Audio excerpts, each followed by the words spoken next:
Good morning everyone, my name is Mr Nash and welcome to my YouTube channel. Today is a great day, not just because the sun is out here in the state of Washington, which seems to be rare at this time of year, but we're going to do a cold start on the 55 Nash.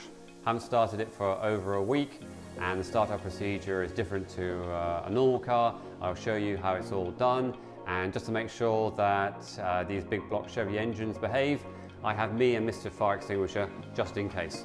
As always, enjoy the video. Any comments, please comment below. Otherwise, enjoy the video. Okay, let's go through the startup. I hit the main.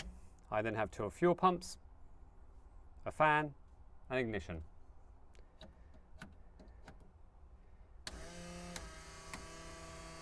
All right, here we go.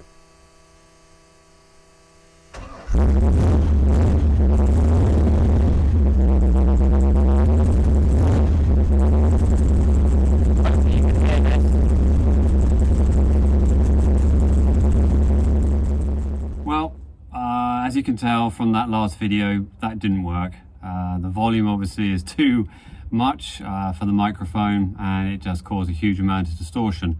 So now I'm going to actually do it without the microphone that is attached to me now. See if you can hear the sound of the car.